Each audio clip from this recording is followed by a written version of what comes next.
이해찬 당대표 속개 선언으로 더불어민주당 제277차 최고위원회의를 속개하겠습니다.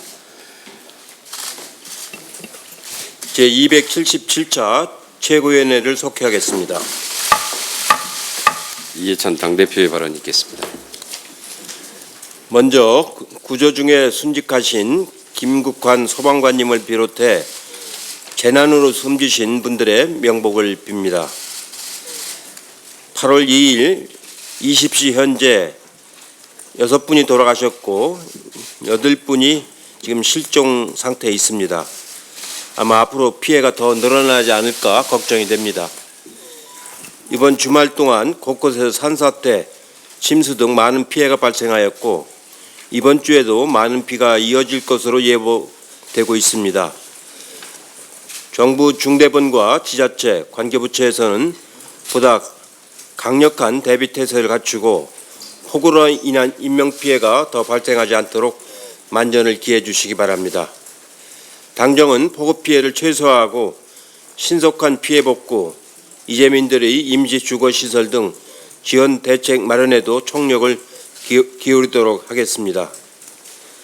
서민 주거와 전월세 시장 안정을 위한 임대차 3법 핵심인 계약갱신 청구권, 전월세 상한제를 담은 주택임대차 보호법 개정안이 30일 본회의에서 통과되었습니다. 31일부터 시행되고 있습니다. 이례적일 정도로 신속하게 법안을 처리하고 임시 국무회의까지 열어 공포와 시행을 빠르게 처리한 것은 임차인과 임대인은 물론이고 시장의 혼란을 조기에 진정시키기 위한 것입니다.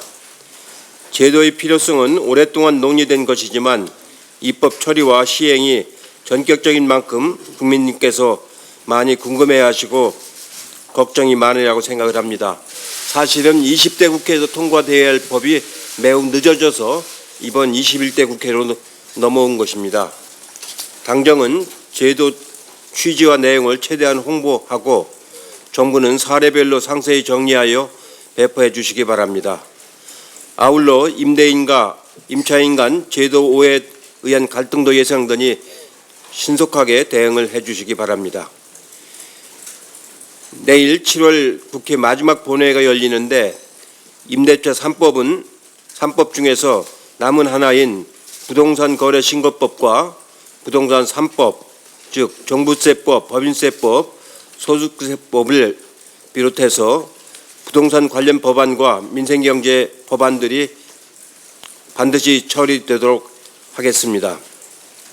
6월 생산, 소비, 투자 3대 경제 지표가 6개월 만에 동시에 상승을 했습니다. 2분기 경제 성장률이 비록 마이너스 3.3%를 기록했지만 미국의 9.5%, 독일의 10.1% 등에 비하면 선방했다고 할 수가 있습니다. 주요 14개국 중에서 중국 다음으로 2위를 기록했습니다. 7월 중에도 수출 감소세가 둔화되는 등 경기 신호가 괜찮아 이르면 3분기에 반등할 가능성도 있을 것 같습니다. 그러나 세계 경제가 지금 매우 어렵기 때문에 그렇게 낙관만 할 일은 결코 아닙니다. 여전히 코로나 팬데믹이 진행 중이고 우리 경제가 대의존도가 높기는 하지만 지금 상황은 방역이 바로 경제임을 보여주고 있습니다. 당정은 방역 기조를 유지하면서 3차 추경을 신속하게 집행하고 포스트 코로나 시대를 대비한 한국판 뉴딜 사업 진행에도 속도를 내도록 하겠습니다. 국민들께서는 방역 성공을 경제 선방으로 이끈 민주당 정부를 믿으시고 생활 반역과 경제 활동에 힘써 주시기를 당부를 드립니다.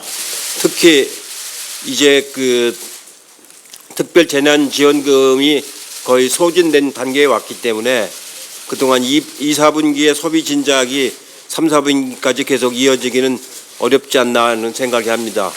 이럴 때일수록 당 정책위를 중심으로 해서 내수 소비 진작에 더욱 정책을 개발해 주시길 다시 한번 강조해 말씀을 드립니다. 이상입니다. 원내대표의 발언이 있겠습니다. 하늘에 구멍이 뚫린 것처럼 집중호우가 계속되고 있습니다. 이번 호우로 인해 유명을 달리하신 분들의 명복을 빌고 가족들께는 심심한 위로의 말씀을 드립니다. 인력으로 자연의 힘을 막을 수는 없지만 피해를 최소화하기 위해 국민과 정부, 지자체의 연대와 협력이 중요해지고 있습니다. 최근 기후변화 영향으로 자연재해의 양상이 크게 달라지고 있습니다. 100년에 한 번 발생할 자연재해가 단기간 집중적으로 반복되면서 피해 규모가 커지고 있습니다. 그리고 서울, 부산, 대전 등 대도시 홍수도 빈번하게 발생하여 근본적 대책 수립이 필요해졌습니다. 특히 서울은 빗물이 땅에 흡수되지 않는 불투수 지역 면적이 52.8%에 달합니다. 전문가들은 도시가 폭우를 제어할 특단의 대책을 수립하지 않는다면 도시 홍수는 언제 어디서든 발생할 수 있다고 경고하고 있습니다. 민주당과 정부는 기후변화에 대응하여 자연재해 관리 시스템의 근본적인 개편을 검토합니다. 먼저 다가오는 정기국회에서 그린 뉴딜 사업에 기후변화에 대응하는 치수 방제 대책을 포함해 국민의 생명과 안전을 강화하겠습니다. 정부의 재난대책 활동과 함께 국민 여러분의 협조도 필수적입니다. 휴가를 떠나는 국민이 많은 만큼 위험 지역에 대한 기상 정보나 피해 상황을 신속히 공유해 주시면 좋겠습니다. 소방당국은 실종자 수색에 힘을 쏟아주시되 안전한 구조 작업이 이루어지도록 신경 써주시기 바랍니다. 구조를 하던 소방관이 목숨을 잃는 사건이 더는 없어야 합니다. 국민 여러분께서도 급류지역이나 침수된 도로, 지하차도는 지나가지 않는 등 재해관리 당국의 행동 요령을 잘 지켜주시기를 당부드립니다. 국민 주거 안정의 획기적 변화를 끌어낼 임대차 입법이 시행됐습니다. 우리나라 국민의 38%가 전월세 임대차 주거에서 생활하고 있습니다. 이분들은 전월세 상한제와 계약갱신 청구권 시행을 환영하고 있습니다. 집값 폭등으로 고통받는 서민의 주거를 안정시키는 것은 정부의 헌법적 책무입니다. 지난 31년간 시행되어 오던 2년 전월세 계약 제도는 최근 부동산 과열로 임차인의 주거 안정을 충분히 보장하지 못하는 상황이 되었습니다. 그래서 민주당은 집 없는 서민의 주거 안정을 위하여 주택 임대차 보호법을 개정한 것입니다.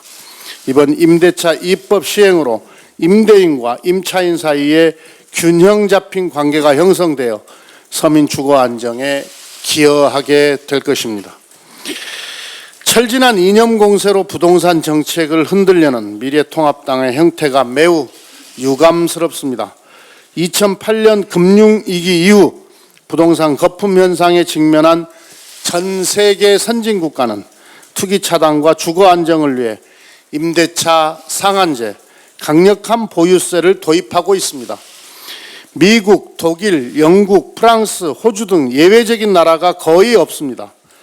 미래통합당의 주장대로라면 미국도 독일도 프랑스도 다 공산주의 국가입니다.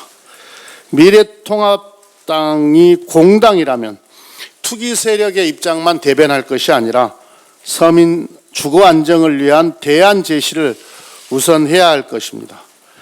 정책 대안을 가지고 경쟁해야지 서민 주거 안정을 위해서 정책 대안을 가지고 경쟁을 해야지 철진한 색깔론으로 정치 공세를 하는 것은 국민의 공감을 얻기 어렵습니다. 주거 안정을 위해 주택의 공공성을 강화하는 것은 시대와 국가를 초월한 정부의 공통된 정책입니다. 부동산 과열을 조기에 안정시키지 못한 우리 민주당의 책임이 있습니다. 그러나 미래통합당도 부동산 폭등의 책임을 회피해서는 안 됩니다. 지금의 부동산 폭등을 초래한 원인 중에 하나는 이명박 박근혜 정부 9년간 누적된 부동산 부양 정책 때문입니다. 분양가 상한제 폐지, 재건축 초과이익 환수 유예, 재건축 조합원 3주택 허용 등 부동산 부양 패키지 정책이 박근혜 정부에서 집중적으로 이루어졌습니다.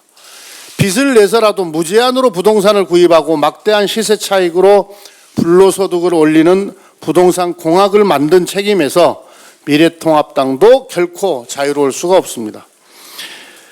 민주당과 정부가 추진하는 부동산 안정화 정책은 이명박 박근혜 정부에서 시작된 부동산 정책의 폐단을 극복하고 정상화하는 과정입니다. 민주당과 정부는 투기 세력과 결탁한 부동산 복합체의 정책 흔들기에 단호히 대처하겠습니다. 내일 본회의에서는 부동산 세제 관련 법안들도 상정됩니다. 종부세 강화 등 부동산 관련 세법들도 반드시 통과시켜서 투기 수요를 근절하고 주택시장을 안정시키겠습니다.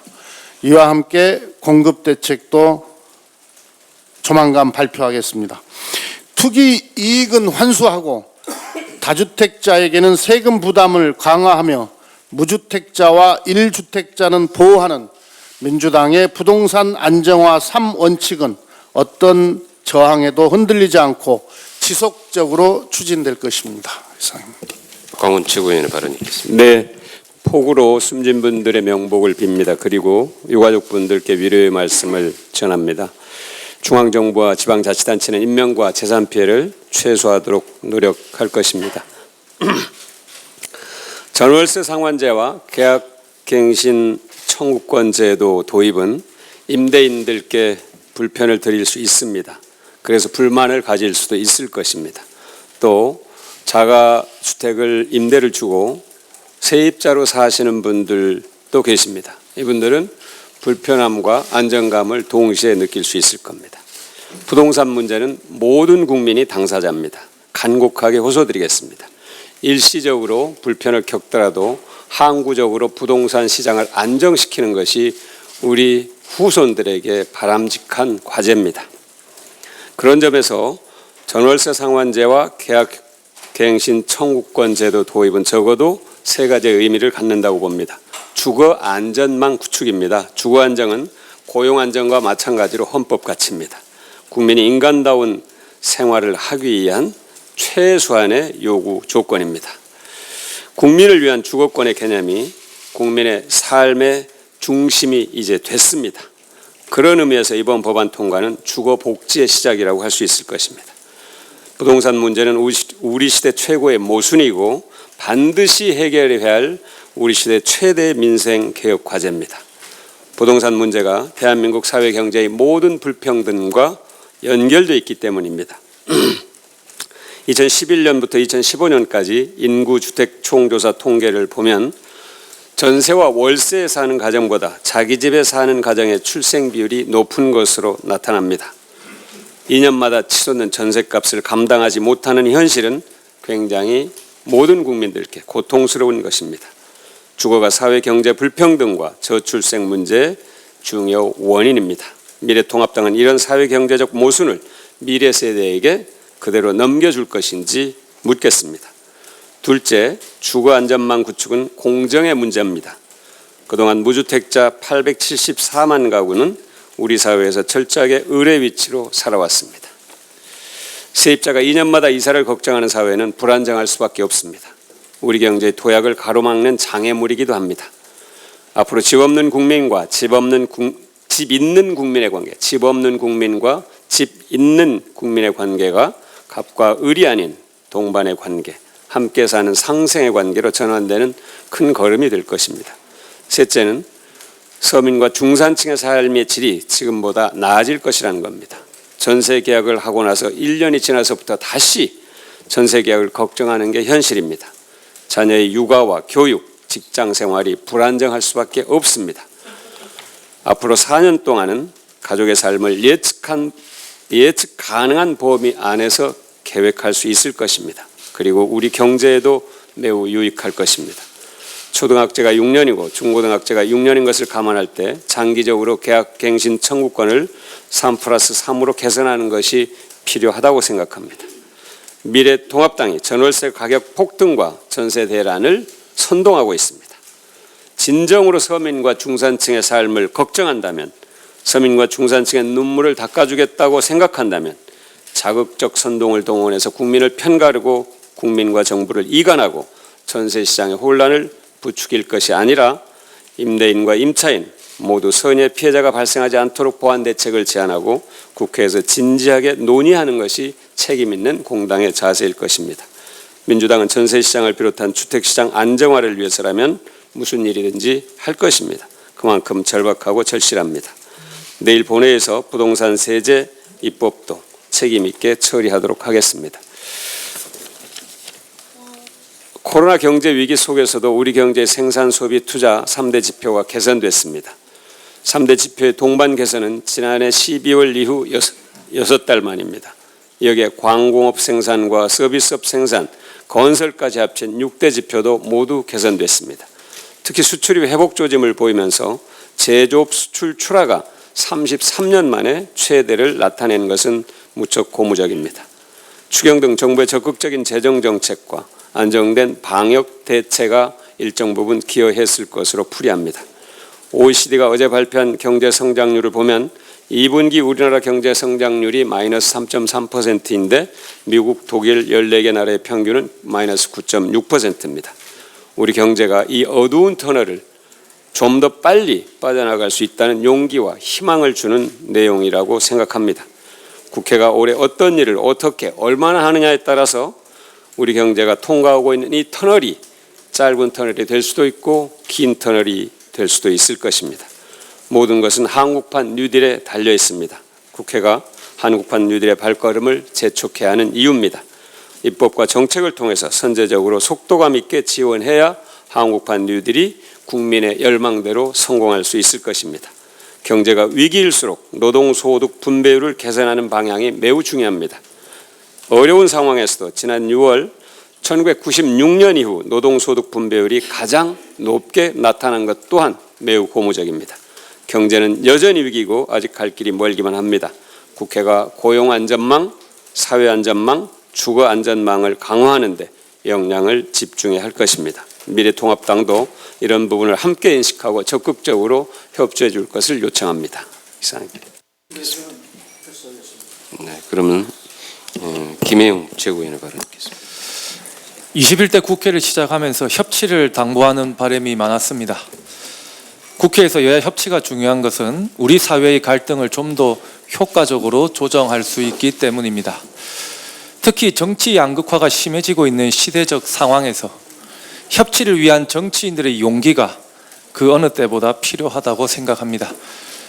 또한 협치는 상대방의 주장을 통해 우리가 미처 놓칠 수 있는 부분에 대해 한 번 더 생각해보고 수정, 보완할 수 있는 기회를 얻을 수 있게 합니다. 모든 정책은 장점뿐만 아니라 단점도 있게 마련이고 어떠한 정책이 실제로 실행되었을 때 다른 국면에서 예측하지 못한 결과를 발생시키기도 합니다. 오랜 기간 우리 사회에서 당연하다고 여겨져 온 의제들 역시 마찬가지입니다. 오히려 오랜 기간 당연하다고 여겨져 온 의제일수록 그러한 의제가 실제로 국가적으로 바람직한 결과를 만들어낼 수 있는지에 대해서 백지 상태에서 검토할 수 있는 용기가 정치인에게 필요하다고 생각합니다.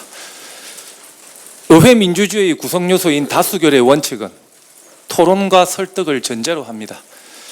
향후 국회 운영에 있어 의회 민주주의 정신을 실현하기 위해서는 여야 간 충분한 토론과 설득, 양보의 과정이 있어야 할 것입니다.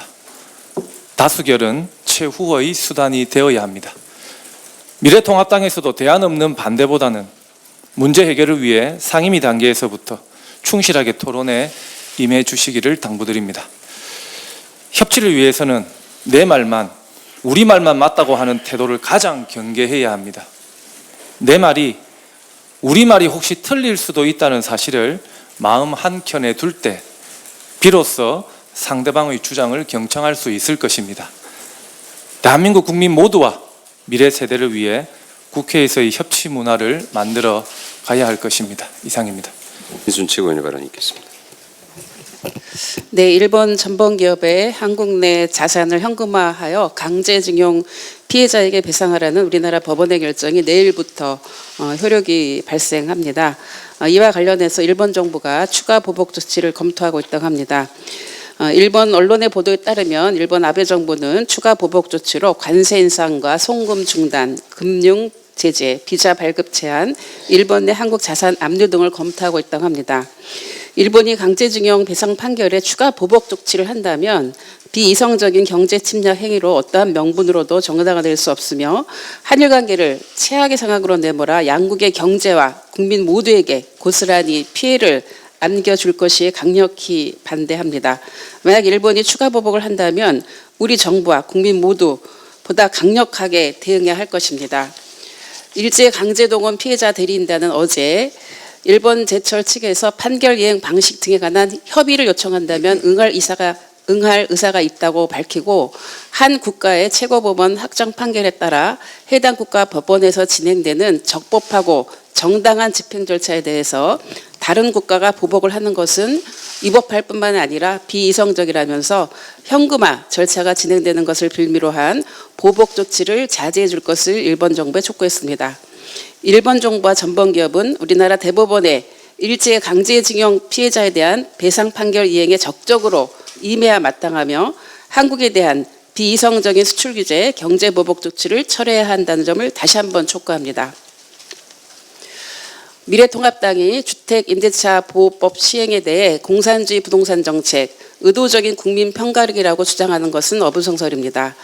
전월세 가격이 폭등할 것이라고 하는 등 시장의 교란과 국민 불안을 조장하는 무책임한 선동을 중단해야 합니다. 이번에 개정된 주택임대차 보호법은 임대기간 4년을 보장하고 임대료 상승폭을 5% 이내로 제한함으로써 집 없는 세입자들을 보호하기 위한 민생개혁입니다. 저도 세입자로 오랫동안 살면서 9번을 이사해봤습니다. 이번 제도 개선으로 충분한 임대기간 보장으로 이사가는 횟수를 줄여서 이사비용과 중개료를 줄일 수 있고 적정한 임대료로 서민 주거 안정에 기여할 것이라고 기대하고 있습니다. 정부는 새롭게 도입되는 임대차 제도가 조기 안착될 수 있도록 신속한 상담과 분쟁 조정을 위해서 노력해야 하며 주거복지 로드맵 2.0에 따라서 공공임대주택 230만 호 계획을 차질 없이 이행해서 서민 주거 지원에 최선을 다해야 할 것입니다. 임시국회 회기가 내일까지인데 여야 정치권은 투기를 근절하고 집값 안정과 서민 주거 안정을 위해서 나머지 부동산 관련 개혁 법안도 내일 본회의에서 처리할 수 있도록 힘을 모아야 할 것입니다. 이상입니다. 폭우로 인한 피해가 속출하고 있어서 매우 안타깝습니다. 특히 피서객을 구조하다 희생된 김국환, 소방교를 비롯한 이번 폭우로 인한 희생자 여러분의 명복을 빌면서 유족들에게 심심한 위로의 말씀을 드립니다. 정부와 자치단체는 기습 폭우로 인한 희생자가 더 이상 발생하지 않도록 재난 대응에 만전을 기해 주시기 바랍니다. 미래통합당은 막말 정치, 가짜 뉴스에 편승한 선동 정치를 중단하시기 바랍니다. 주호영 원내대표는 더불어민주당의 부동산 관련법을 겨냥해 막스의 공산주의까지 끌어들이고 있습니다. 집값을 안정시키고 과도한 불로소득을 차단하려는 입법 목적은 거들떠보지도 않고 무덤에 파묻혀버린 극우 메카시즘을 끄집어내서 난데없이 색깔론을 더 씌우고 있습니다. 주 대표가 신봉한다는 자본주의 시장 경제의 창시자 아담 스미스 또한 불로소득을 추구하는 사회를 극히 혐오했습니다. 주 대표는 주택임대차 보호법 개정안을 난동 수준의 입법이라고 했는데 강남 아파트 재개발로 수십억 원의 시세 차익을 본 주 대표가 부동산 큰손들의 이익을 대변하지 못해 뒤틀린 심사가 막말로 튀어나온 것은 아닌지 의심스럽습니다. 집 없는 서민들을 위한 민생 입법을 난동 입법이라고 몰아세우는 후한무치한 발언을 즉각 취소하시기 바랍니다. 불로소득을 탐하는 부동산 투기는 서민들의 삶을 피폐하게 만들고 공동체를 파기하는 악마의 맷돌입니다. 미래통합당은 악마의 맷돌을 멈춰 세우기는커녕 이를 부추기는 반역사적 퇴행 정치를 즉각 중단하십시오. 이상입니다. 예, 이상 모두 발언을 마치고 회의를 비공개로 전환하겠습니다.